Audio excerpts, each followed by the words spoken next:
Hi, everybody. Mnanisikia? How are you, my beautiful ladies? How are you doing? Personally, I'm doing good. I'm feeling fresh and fit. Leo tunasoma Facebook audiences, Na leo tunasoma vocabularies. Na pia tunafanya practicals, Leo tutasoma kitu inaitwa Google Tag Manager. Leo tutasoma kitu inaitwa lookalike audiences. Leo tutasoma custom audiences. Leo tutaangalia venye funnel inakaanga kwa Facebook ya add to cart purchases venye inajichoranga. Okay? Na leo mtajua, you will learn some. Kuna mtu. There is somebody from Zambia and another one from Nigeria. I am so sorry. I will be speaking English. Okay. I have to teach my tongue. So today we are going to learn new vocabularies like custom audiences, lookalike audiences, and then we are going to look at something called Google Tag Manager, and we're going to discuss something called Google Analytics. Now, this is where digital marketing begins. Like I told you, digital marketing is not posting those things you post on Facebook. Digital marketing is more technical. It's more of measuring data, interpreting it, and let it guide you in your decision. The only time you apply what is in your head in digital marketing is only when you're starting something. Once it's out of your head, you let everything, you let data guide you. You let data help you make the right decision. And audiences are very important. Remember I told you about target audience from the word go? Now we are going to learn things like custom audience, lookalike audience, and we are going to learn something called Google Tag Manager because there are particular audiences on our website. Okay? When somebody visits your website, the homepage, that is a particular audience. When somebody leaves your homepage and goes and view a particular product, let's say you have a website that is selling microphone, ring lights, that is selling maybe microphone, ring lights, and all those other things that people use when going live. Okay. So what happens is you will need an audience that visited the landing page that is showing the microphone alone, and you will need the audience that showed the ring light alone. Niko na ring light yangu hapa. The ring light is here. Okay? So this now, I hope it's going to make you understand why is it whenever you go to Jumia and you click on a ring light, you click on what? On a ring light, you keep being shown the ring light. Because now you have helped them narrow down. You came on Jumia website, now you went straight to a ring light. You scroll down, you read the description, they are looking at event time. You can set another audience based on time. Now those are custom audience. And now you see why Jumia follows you everywhere? It's because now it has known you are an audience that is looking for microphone. So Jumia is going to show you this microphone of 5,000. They're going to show you another microphone of 1,000 shillings. They're going to show you those tiny microphones here. So they're going to give you variations because they are assuming now they're dealing with assumption. Maybe the reason as to why that person didn't purchase, maybe the microphone did not fit their description. Maybe it was too expensive. Now they start showing you other microphones they have. And that is what you should do. If you have other microphones, you show them.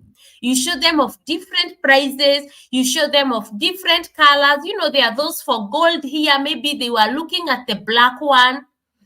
Now, when you are looking at this specific microphone and then you add to carts or you click the wish list, that is another whole audience set on its own.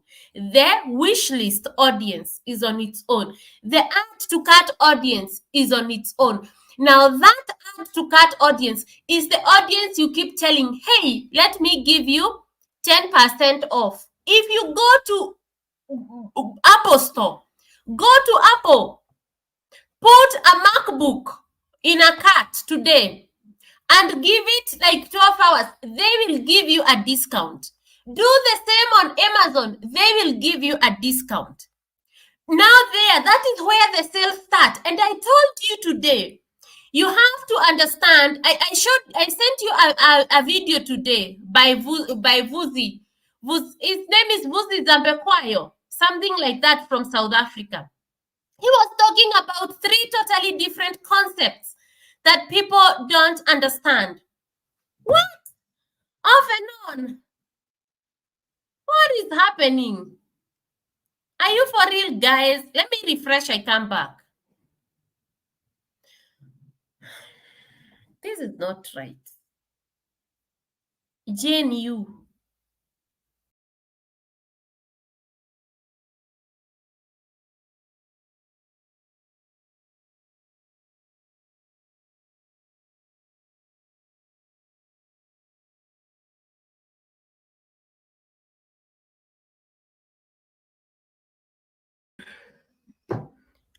Mnanisikia sasa?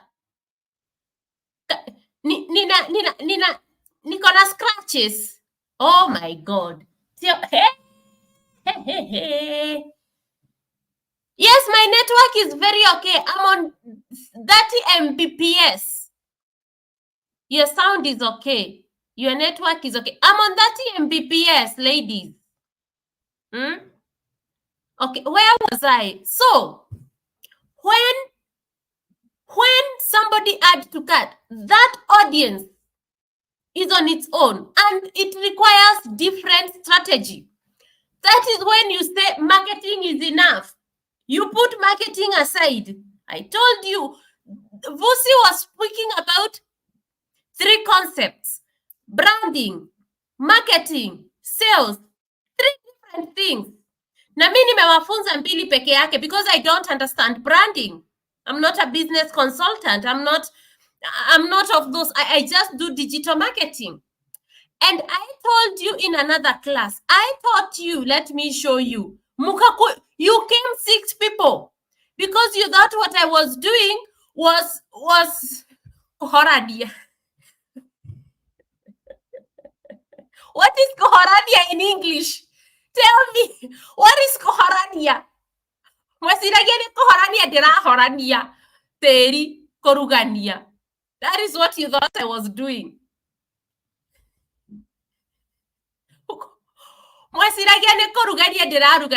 Tell me how to put that in English. When I told you to come here, this class. This class, you thought I was playing Karongorongo. This one. Where is that class? This class. This one here. This one. Unaona hata iko na 126. Nikawapea ya blogging, muelewe kuuza na blogging. Mkakataa kukuja kuelewa ya website. You refuse to come and listen to the website one. You refused this, and you refused this, and you refused these classes. This class, you all should go and look at it, no matter how long it looks. I usually teach for like 1 hour. Do not underestimate the power of cross-selling, downselling, and upselling. So, when you add to cart, what happens on Apple Shop, on Apple website? Apple tells you because you have added to cart. Now they stop marketing. They start selling you. Selling has no value. Marketing is where the education is, the value is, everything. Knowledge is in marketing. Education. You see, when you were a small girl, you see, when we were small girls in primary school, and people from always would come and teach us about sanitary towels. They would give us small booklets about monthly periods, teach us how to wash ourselves down there, how to manage ourselves when we had our periods, tell us the experience of the first period. That was always marketing to you. You have known always since you are in primary school, standard D4. Standard D5, they came standard D6, 7, 8. Until you finished class 8, they were still coming. They were teaching you that every time you think, when you have your periods, it's always. And up to date, some of us use always. Me, I was removed from always and put to cortex because of the allergy. Otherwise, I would still be using always. My sister is still using always from primary school, both of them. Okay? Because they were educated. Marketing is educational. Now, sales doesn't offer any value. Sales is just there to make you make a sale. So what does Apple do? It downsells.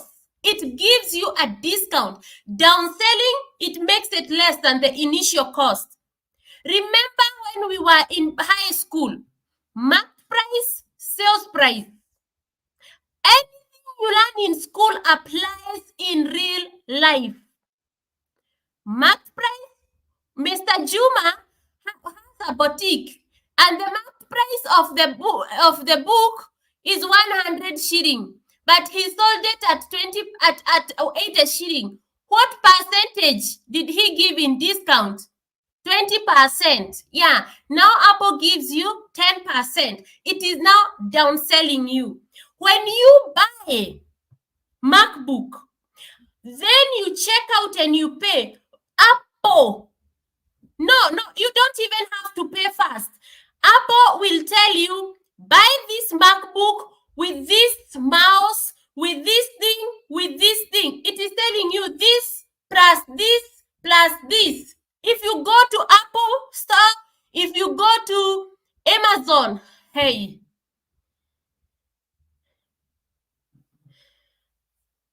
my voice is breaking. Michael is my neighbor. Michael anaishi the next door.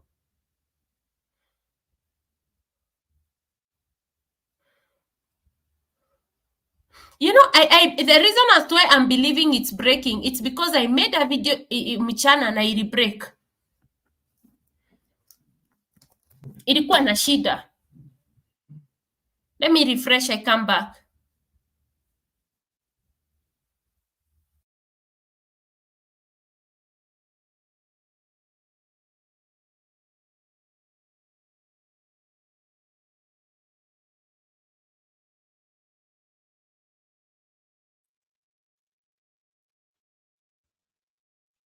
Can you hear me?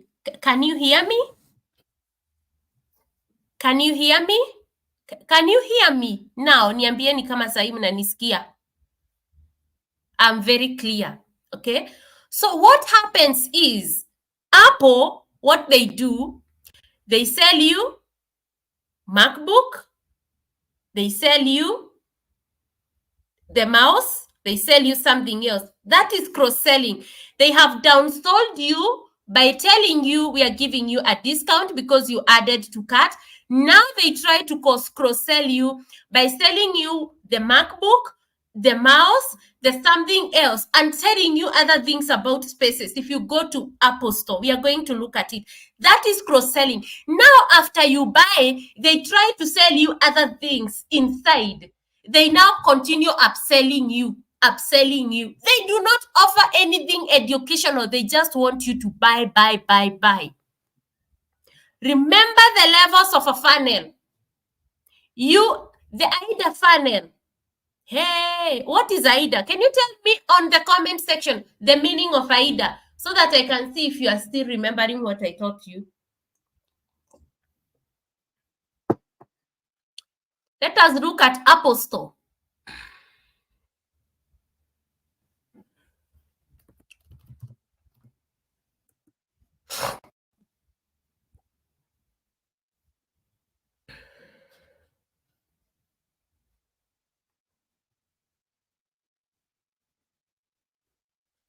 Do you remember the AIDA funnel? Tell me the meaning of the AIDA funnel. And tell me if somebody has added to cart, Which level of AIDA funnel are they at? Tell me, from what we have been learning, if you have been listening to me. Mwenye anasikiza mwalimu, wacha nimuone. Let me see who has been listening to the teacher. Yes, awareness.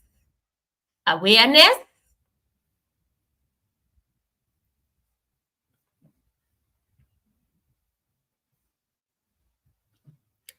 So awareness, interest, desire, action. That is the AIDA funnel. Now somebody has added their product in the cart in an Apple store.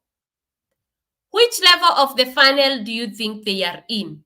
Middle level. So she's talking about the MOFU, the middle of the funnel. So what did we say happens in the middle of the funnel?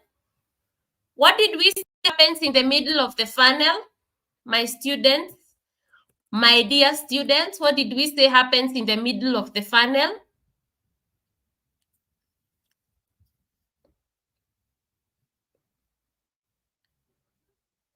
We said that in the middle of the funnel, what happens? Let's see if she's right. In the middle of the funnel, prospects are evaluating their options and considering solution. Your focus shifts to nurturing these leads to building trust. Content should address specific pain points, offer solution, and showcase unique value. I think they are at the bottom of the funnel where they are at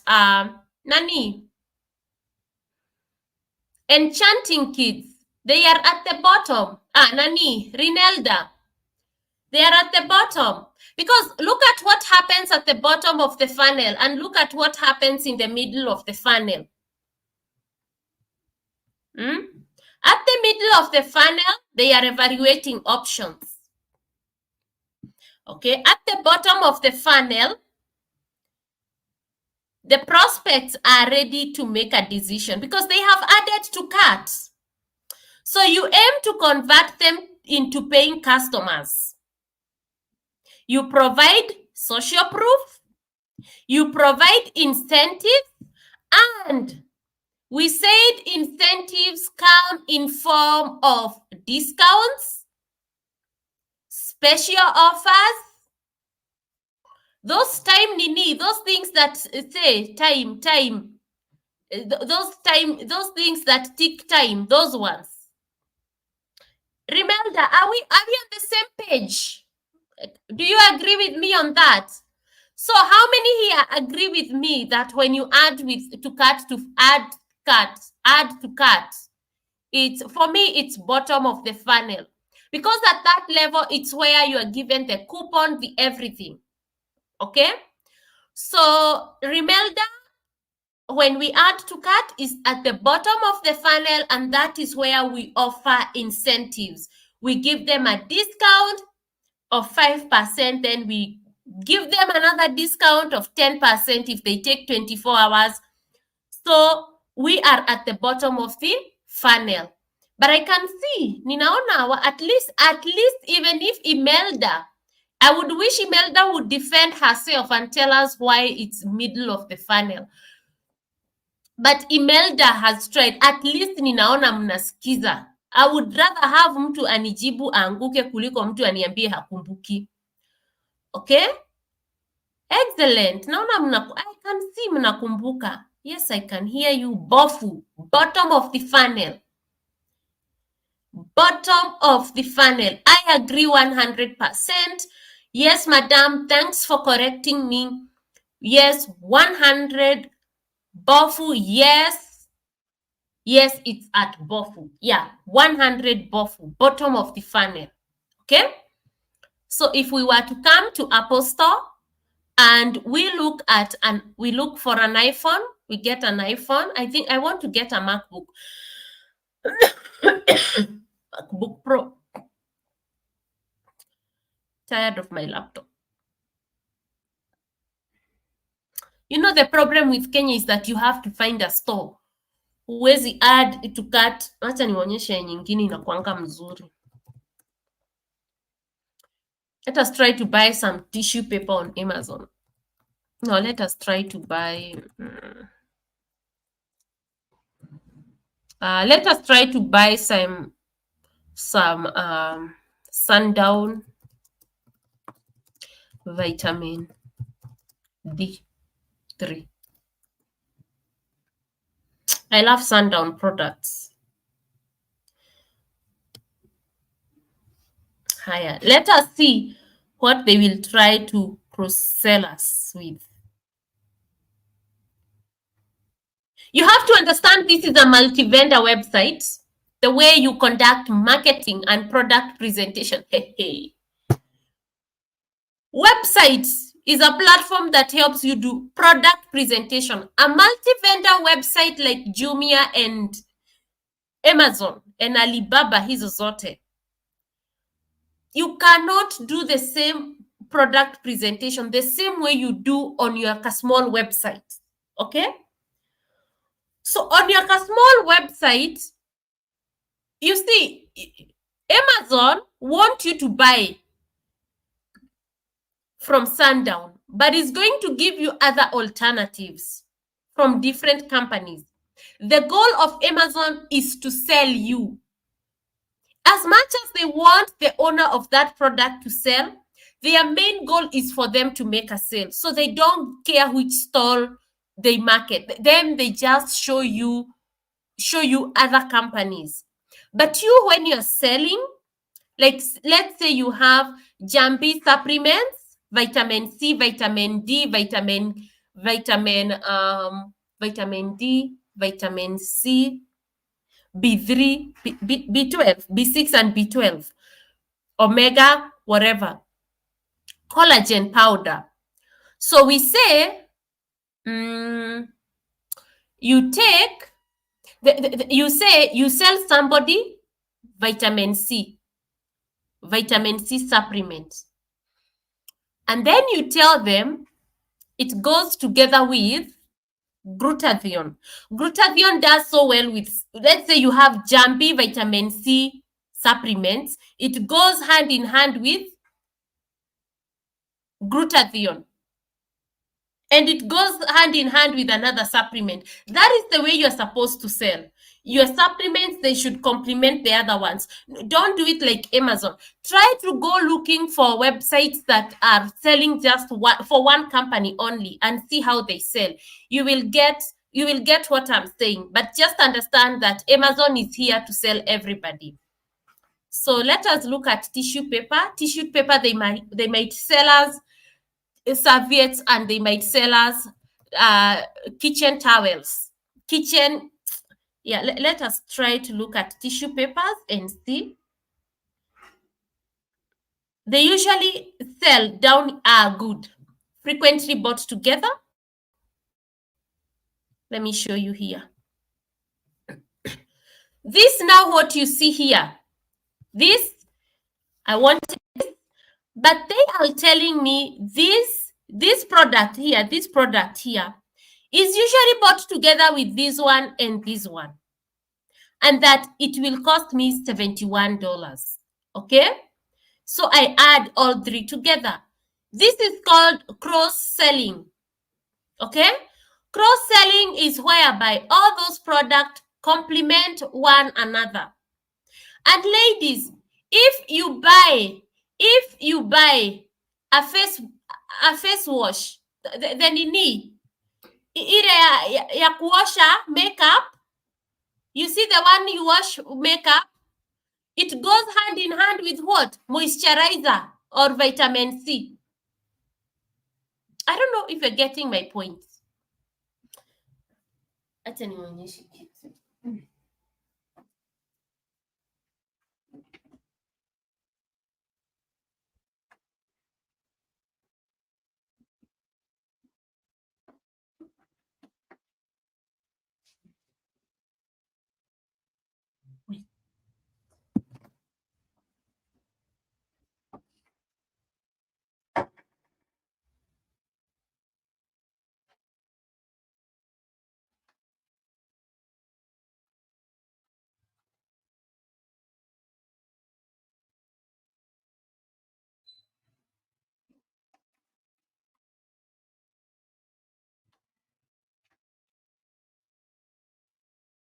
I do not have, but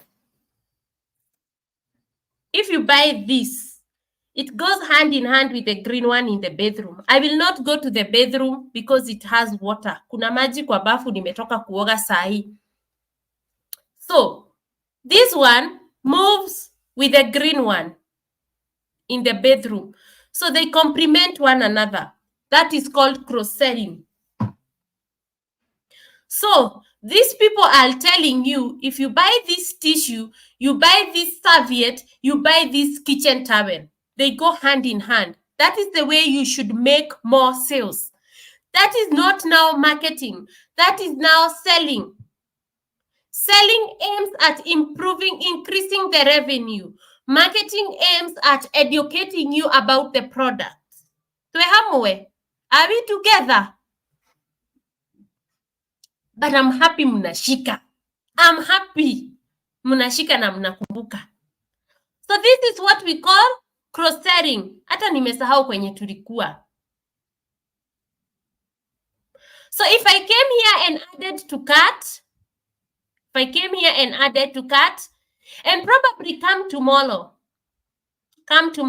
I will be given a discount. We can wait until Thursday and I'll tell you if I'll be given the discount. Now, sometimes you will see an ad on Facebook telling you, hi Jumpy, there is something in your Amazon cart that you left. And we are giving you a discount because we have a special offer. What makes that possible? What makes that possible is a tool called Google Tag Manager. Google Tag Manager, with the help of Google Analytics, with the help of Facebook Pixel, with the help of Google Google Ads remarketing tag. That is what makes this possible. So you just come to Google and type Google Tag Manager and you create your account of Google Tag Manager. And these have been my clients for the longest time. And let's look at Divas Cosmetics Kenya, because they are the one that has everything I want to talk about in e-commerce. You can see we are tracking all pages.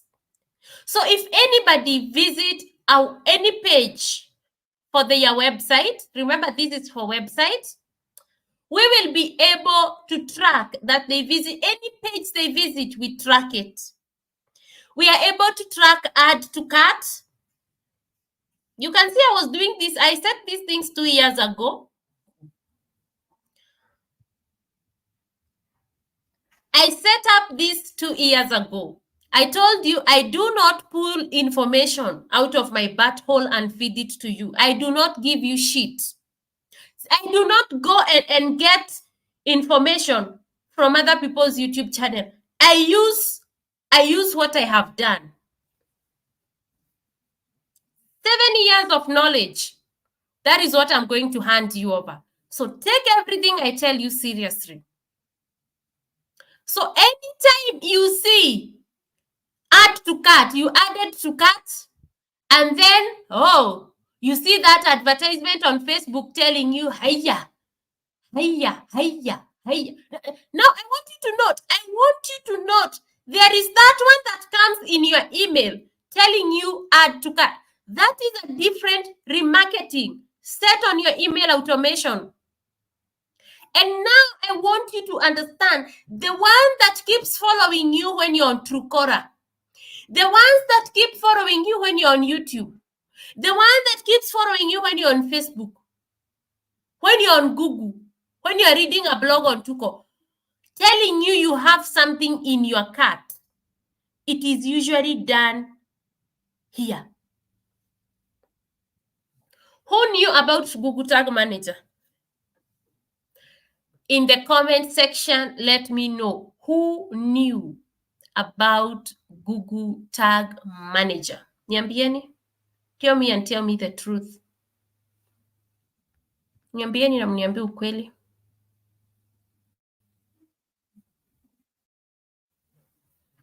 Tell me the truth in the chat.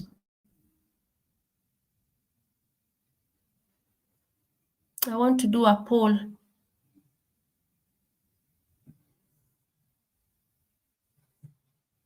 Unfortunately, I can't do a poll. Wanted to do a live poll. Let me know in the chat how many people here knew what Google Tag Manager is, or here who had come across Google Tag Manager. Nataka kuona. I didn't know about Google Tag Manager. Now that you have known what a Google Tag Manager is, it's a tag, it's like a hook, it's a code. A code that is usually in a number. It's like a number. I think it's less than 7 digits, if I'm not. It can be a big code, it can be like a small digit, depending on the website, on the Nini you are using. You could be using WordPress, Shopify, Wix. It depends with what you're supposed to copy there. In WordPress, we just copy like a small number. You see? Because, you know, ni wapi mnaendaka kusomeshwa digital marketing? Nani hapa amefanya digital marketing na hajaisikia Google Tag Manager? Nani hapa, tell me in the chat, who has learned digital marketing and even been given a certificate but does not know Google Tag Manager exists? Remarketing exists? My goodness, me.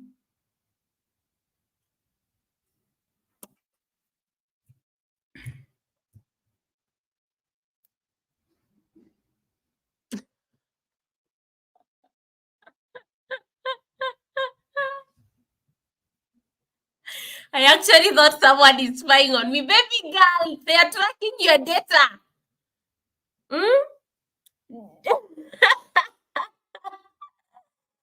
Tracking your data, baby girl. Maybe I have learned and even have 2 certs. Jesu. Where is Angel? I show her this one.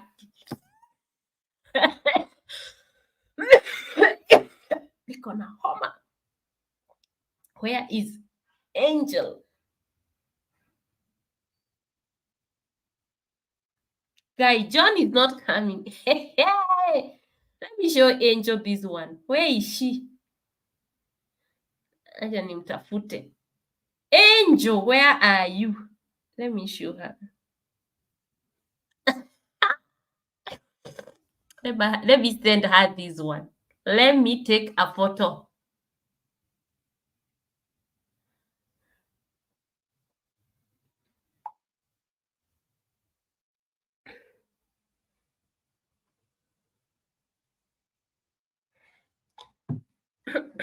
Digital marketing is technical.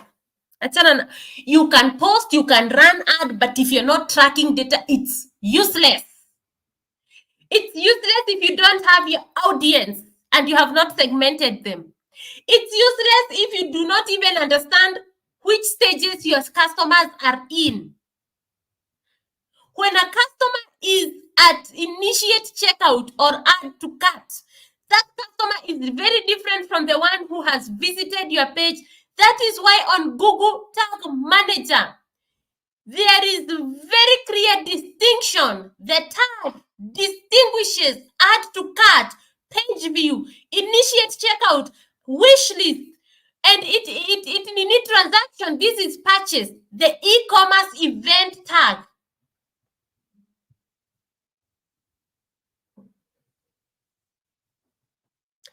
That distinction has to be there so that the funnel can be visible.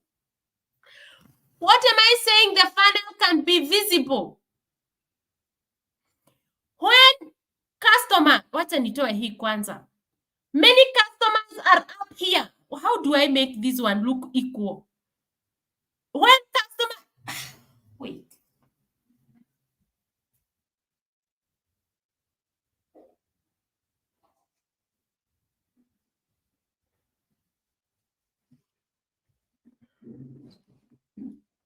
Assignment number 1, create your Google Tag Manager. Hata kama huna website, create it.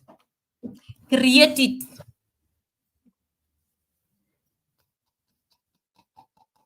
Up here kwa website tuko wapi? Up here, page view. Page view, we are here.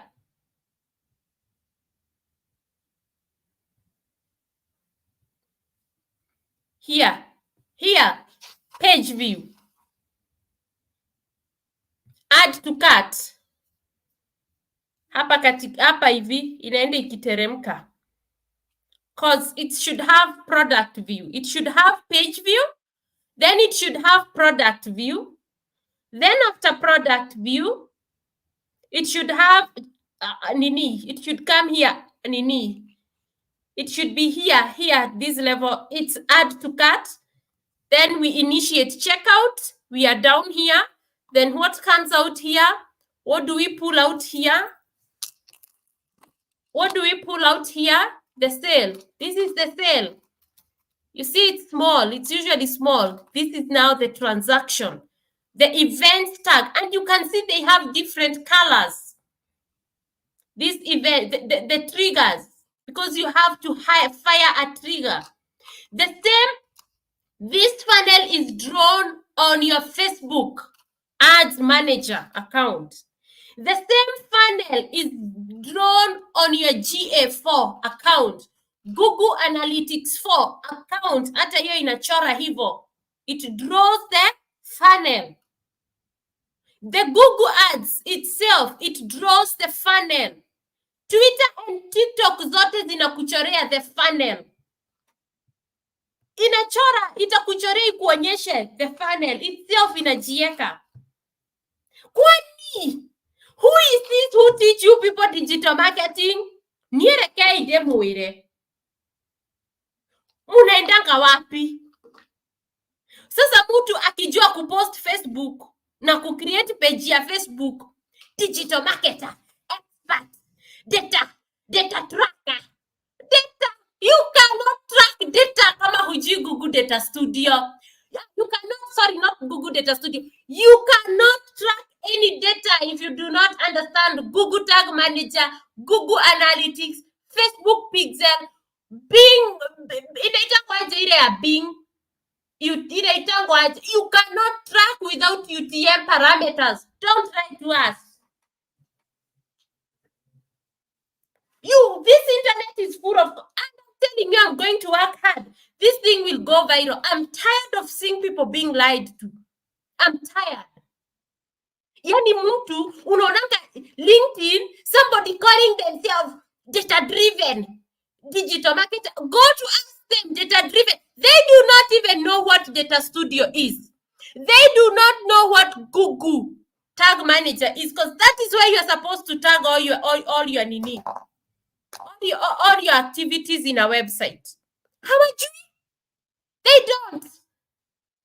And now you wonder why digital marketers can't be trusted. If somebody has 2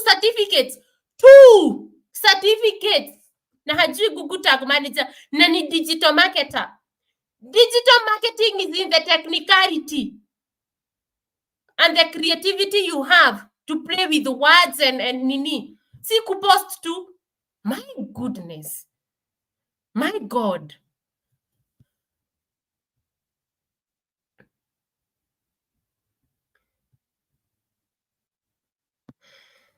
Let me read this. Faith. I have learned and even have 2 certificates, but I didn't know about Google Tag. Hearing of it now, though I hadn't done digital marketing before. Hii Google Tag Manager nimesikia na wewe.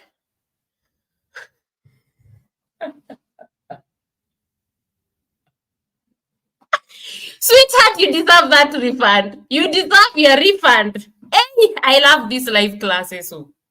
I love my live classes. You know, let me tell you why I don't like doing the normal ones, although I'll be introducing them.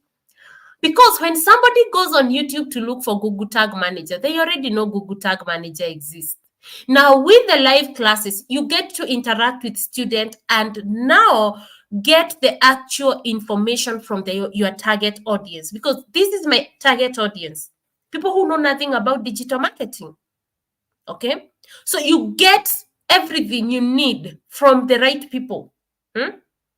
Sasa ningekuwa natoa nonsense nikienda kusikiza YouTube videos ati what should I teach my student, what should I teach in digital marketing? No, kuja hapa na wasikiza, then we do not know what is a digital marketing strategy. We don't. We don't. So from there I make nini, I do a poll on WhatsApp group. People didn't have a Facebook ads account. I learned something. I thought people who are in business online, they understand Google ads. I didn't know people, they understand Facebook ads. I was so surprised to realize a lot of people didn't know Google ads. I was so surprised to know a lot of people didn't know how Facebook and Google make their money. And you know what? Even me myself, I didn't know all that 7 years ago. I have been learning, but because I know, I assume people know. I think people think like me, but that's not the case.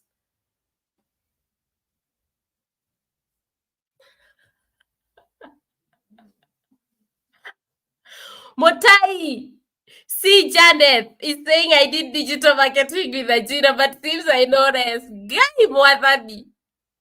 Hearing of it now, though I hadn't done digital marketing before this course, that's amazing. My first time on learning digital marketing. I'm glad I'm in the right place. Thank you. Karibu sana Jacinta. Lydia Mwaneki. I have learned about tag today, though I have never been taught.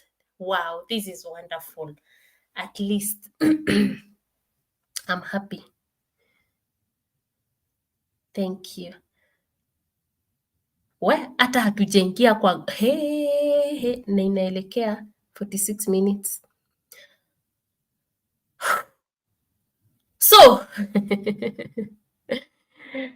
this lady here is saying, Mary Ann is thinking someone was spying on her. No, they're not spying on you. Either they have your email, and when you add something to cart or when you visit their website, they are able to retarget you in the email. And that we are going to learn when we are learning email. If you go to a Facebook, if you go to a Nini on Jumia or a website on Google, and they start following you kila mahali, they are not spying on you. They tracked your data. You're their target audience. So they're just following you, hoping they will make a sale out of you. And there is a very high possibility they will make a sale. Now, for a person to purchase a product online, they are likely to interact with it 7 times, the minimum. That is why you should understand the importance of tracking data if you're going to become a digital entrepreneur, if you're going to run a business online. And now, because you have tracked their data through the Facebook pixel, with the help of the Google Tag Manager, you're now able to follow them everywhere.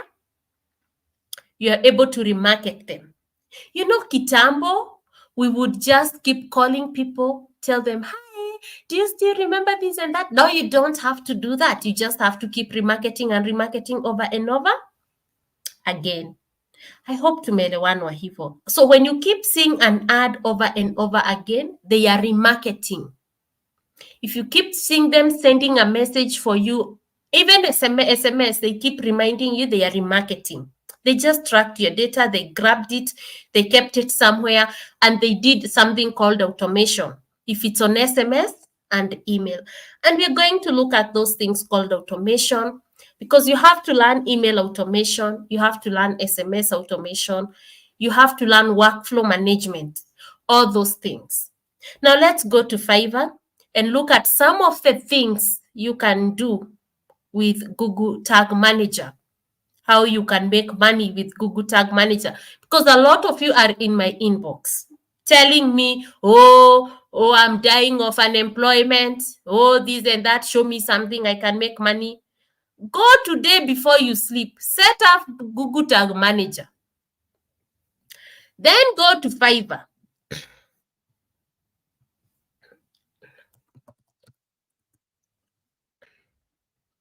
Come to Fiverr. Come to Fiverr. Come to Fiverr, Fiverr, Fiverr. Come to Fiverr. Then type Google Tag Manager.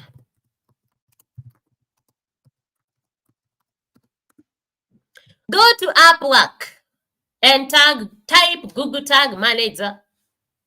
Google Tag Manager. Google Tag Manager. 3,700. Angalia ni akina nani wanaoffer services. Indians. I will sell you Google Tag Manager. I will only do it for you at $5, ma'am. I am very cheap. I am very cheap. You know, I will put for you Google Tag Manager in your website. And I'm very cheap. You know, that's how Indians do it on this freelancing website. Mimi sifanyangi hivi. Mimi naendanga natafuta customer. Si umejua Google Tag Manager ina track nini? Si umejua hiyo? Yes. And tafuta, I will do a video. I don't know if you can be able to see. There is no way you will be able to see if a website has Google. Sio kama mnaona. I don't know.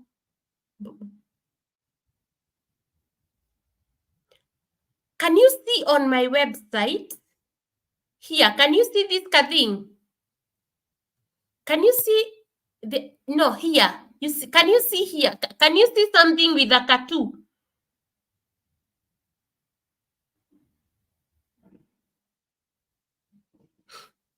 Unaona kitu iko na tu?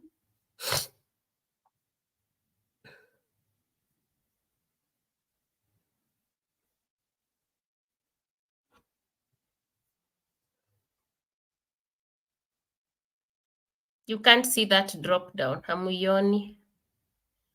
That is now the disadvantage of StreamYard. Higher.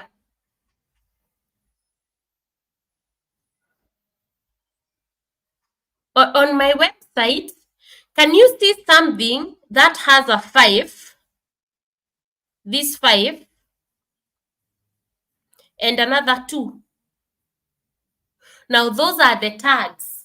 Those are the tags that should be in a website. When you click, nitawaandikia article. I will keep checking on link in the description.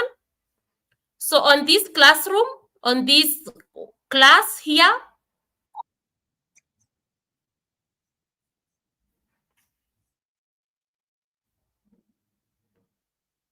on this class for today, and I can see we are 45. Please like my video so that we can have more people coming. Please subscribe to my channel. I will appreciate. So if you come here on link in the description, I will put an article showing you and guiding you how to identify if a Facebook pixel and Google Tag Manager has been installed in a website of someone. And you can start looking for a few websites in Kenya that do not have these tags installed. There is the global site tag. There is the Google Ads conversion tracking, the Google Ads remarketing, and the Google Tag Manager. Then there is the Facebook pixel, the one you see here with the cartoon. So it measures page view content. If I go on this course, it will even measure the add to cart. So if I was to add to cart,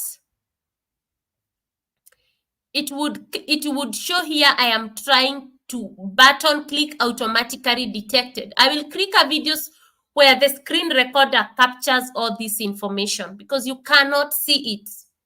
You can't see it. It's preventing, this pop-up cannot be seen. So the moment you have those, so you hata hii hamwezi ona hizi Chrome extensions, I will do an article showing you the Chrome extensions that you should install. Now, when you install those Chrome extensions, you now come, you look for websites that don't have, and now you come and tell these people when you wanna charge $10 wa set up.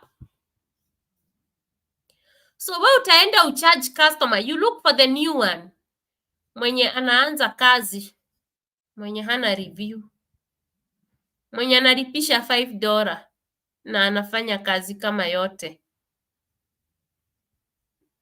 And you see how this nini is on demand.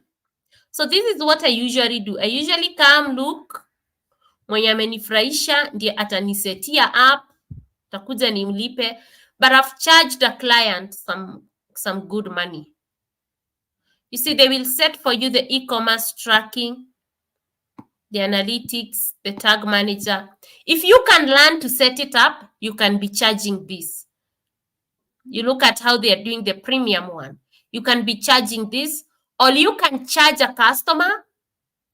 Me, I charge it Google Tag Manager, Google Analytics, Facebook Pixel, the Google Data Studio. I charge $3,000.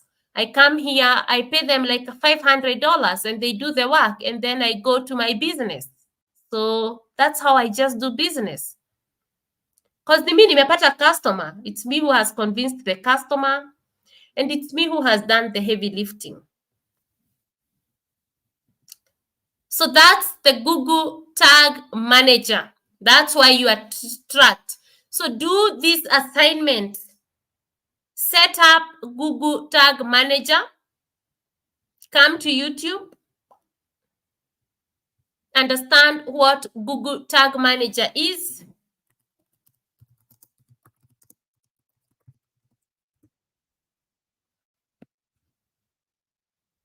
Ask Google YouTube the right questions. It will explain. But Google Tag Manager only works for those who have websites. And remember, if somebody have a website, they are likely to be a serious customer. Google Tag Manager. Now, I hope you have understood the audiences that are tracked on Google Tag Manager.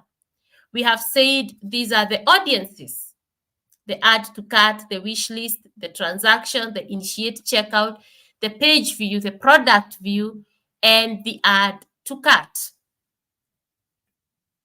And that brings us to the end of our class. It seems we will not be able to look at the custom audience. Make sure you look at this one. But in this class, make sure you sign up for this class. Make sure you sign up for this class on digital marketing. I can see 29 people have signed up. It's coming soon. I'll be launching it very soon. Thank you for your patience. I'm going to break down Google Tags Manager. You will understand what you're supposed to track, because sometimes you want to track the consultations, the bookings people are making on your website, the signups, how many people are creating accounts on your website. You know, there is buying and creating an account. That's an action. You want to track all that information. Okay? So that one we will learn here, because it will be split in smaller chunks. Okay? So in our next lesson, that is when we are going now to look at the lookalike audience, the custom audience, and the other type of audiences on Facebook. And yes, that's it. But I want you to understand these audiences remain constant. The add to cart, the checkout, the transaction, they remain constant everywhere. They remain constant on these audiences here. They remain constant. These audiences, they remain constant. The add to cart, the purchase, the initiate checkout, they remain constant on Facebook. Google Analytics, they remain constant on TikTok and Twitter. And Google Analytics is another powerful tool.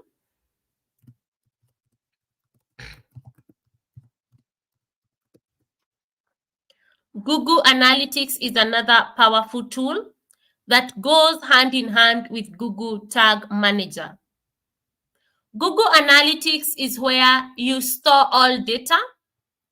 It's where you report all data. You are able to see where did my traffic come from, okay? With Google Analytics, Facebook will not show you where your traffic came from.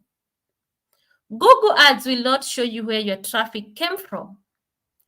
Google Analytics will show you where your traffic came from. Did my traffic come from Facebook? And if it came from Facebook, did it convert to customers? Did my traffic come from TikTok because I went viral on TikTok? Did it convert to customers? You could go viral to TikTok. Okay, you could be getting more views and more likes on TikTok, but you could be getting more sales on Facebook. Digital marketing decisions should be based on facts, not assumptions. Digital marketing decisions should always be made based on facts, on what you're seeing like this. Not what is in your head or what you had or what I don't know, mathokothani gani. No. You would think because you have many followers and likes on TikTok, you're making more sales. So you end up cutting off Facebook. And then you start asking yourself, why am I not getting sales? It's because maybe you cut off Facebook. You didn't make data-informed decisions.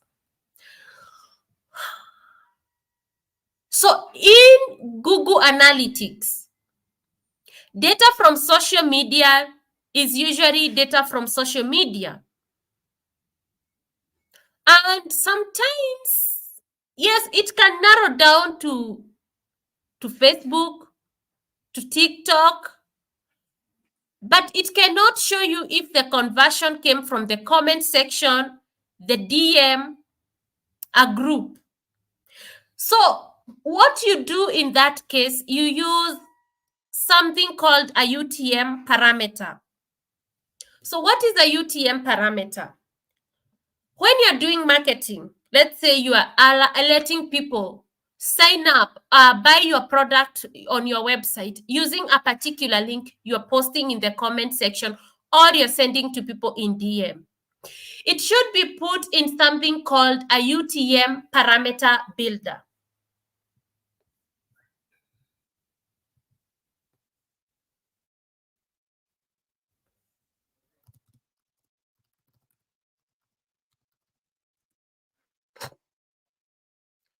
UTM, this is for people who want to be digital marketers. If you want to be a digital marketer, understand Google Tag Manager, Google Analytics, Facebook Ads Manager, including the Facebook Pixel, UTM parameters, so that you can be able to show if you do campaigns on Facebook, which campaign performed the better. The Facebook Pixel cannot measure that. It cannot. But the UTM parameter can report the right data on Google Analytics on what brought the sale, on what brought the conversion. The conversion could be downloading an ebook, calling your business, entering an email address, or buying a product. UTM parameter. Hata hiyo najua hamjafunzwa, tastauliza. So this is UTM parameter builder. So there is one provided by Google, this one, use this one. And what I would say is, come and learn Google Tag Manager on your own on YouTube. Then set up Google Analytics. Set up your own Google Analytics account. Set up your Google Analytics account. Then go to YouTube and learn what is Google Analytics. This is very important for anybody who has a website or anybody who wants to understand the concept of digital marketing. What is Google Analytics? When you're learning on YouTube, always look for videos which are the latest.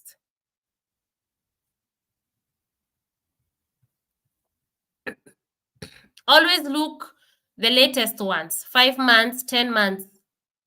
So you understand what is Google Analytics, GA4, Google Analytics 4. The next thing you want to understand is UTM, this one, the URL builders.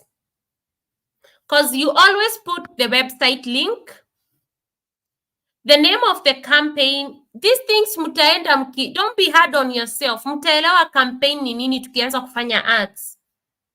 This is why I'm giving you these terminologies. You need to understand which campaign performs better with the help of UTM, parameter, builder, campaign source,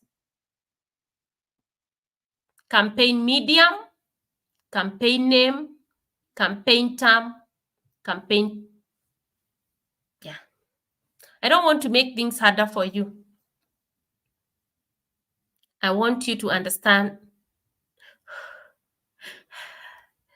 the journey is not getting easier. It is getting harder and tougher. We are getting deeper in digital marketing. Na najua hamkuwa mmefunzwa. Kama haujafunzwa Google Tag Manager, chances are you are not taught Google Analytics and you are not taught UTM parameter builder. You are not taught. Hukufunzwa hiyo.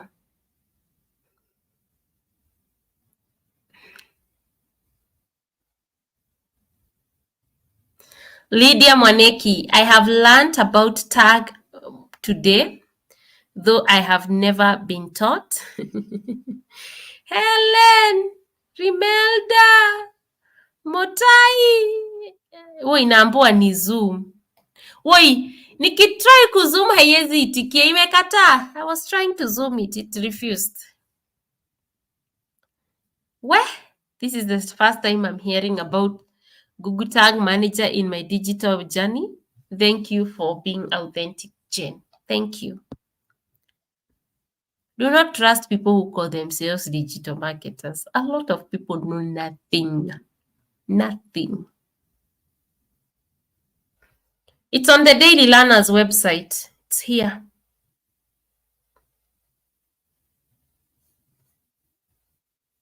It's here. My website is called The Daily Learners. thedailylearners.com.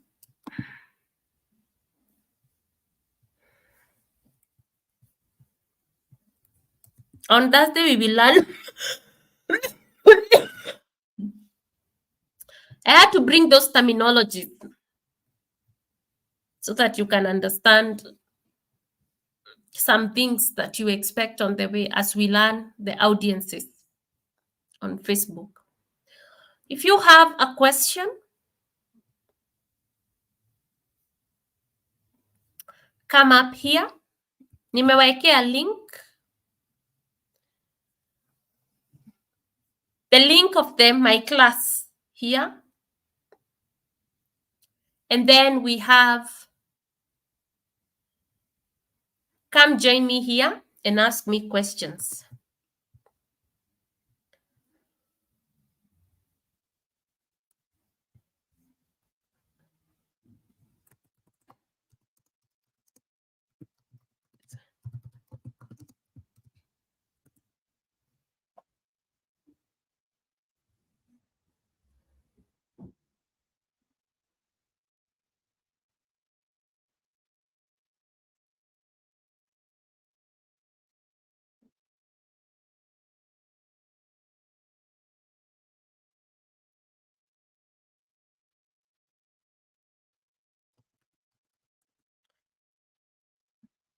Join me here and ask me questions.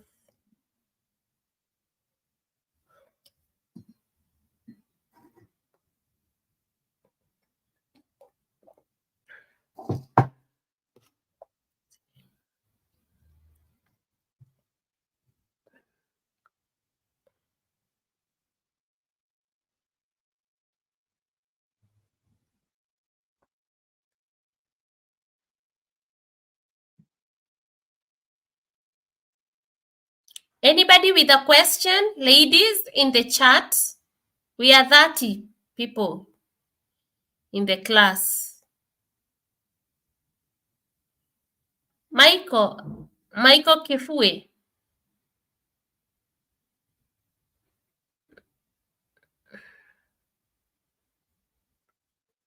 Join me, ladies. Join me here. We have a serious conversation.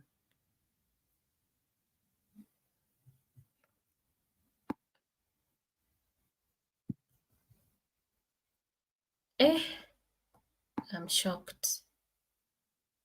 Did you know about when you do Facebook ads?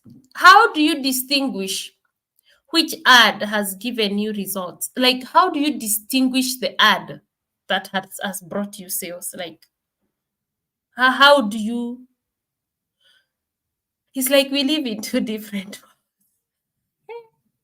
I thought the business strategy was just that the only one. Kumbe niko na kazi mingi hivi, but haina shida. Every day my goal becomes clearer and clearer and clearer. Every day these lives might make my goal clearer. Nobody wants to join me. Okay then, have a good night, ladies. See you on Thursday.